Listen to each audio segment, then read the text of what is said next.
Þannig að þetta byrjaði vel hjá okkur 12 stiga sigur í fyrsta leik, hvernig fyrstu viðbrögðin til þetta? Bara ánægður með að vinna og sérstaklega ánægður með hvernig við brugðumst við þegar það jöfnuðu þannig 47-47. Það var alveg svona moment í leiknum og það aldrei farið 9 mínútur eftir það. Þannig að þetta var bara svona seigluplay og sigur eiginlega.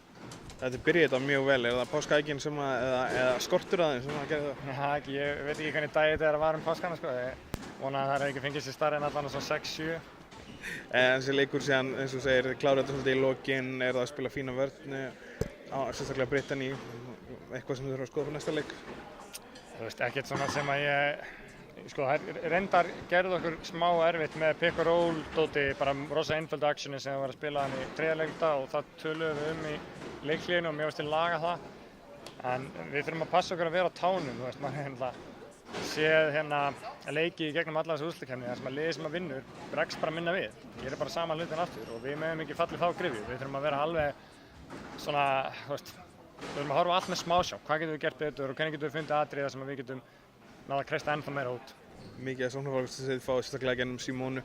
Það er gott að vera með svona ljósastöður undir körfunni. Já, það er þetta stað á bekknum einhvern tímann fyrir aðleik. Ef hún klikkar þá tekur hún sjálf frákastið alltaf. Þannig að það getur vel verið sko. Hún var svo sem ekki að ná að toga boltanum ofan í körfuna en tók 11 sóknarfrákast. Og við kunnum hennar miklu þakkir fyrir það. Og það er alveg, þú veist, Keflavík smólbólaði þennan tíma. Þá erum við með Helenu og Simónu inn á. Og þá er þetta klárlega atriði þar sem við getum verið með yfirhöndina. Þannig að hún er bara gríðarlega mikilvæg hlekkur í þessu liði. 1 sigur í 8 lokamarkmiðinu, hvað þarftu að gera til að halda þínum konum einbeitum? Við þurfum bara að vera á tánum, það er aðalmálið. Við þurfum að koma inn með sama desperation í leik 2 og við komum með núna í kvöld og ef við gerum það og halda það í kringum 40 mínútur. Ef við gerum það, þá erum við bara að búa okkur til gott tækifæri til þess að vinna. Bingo. Takk.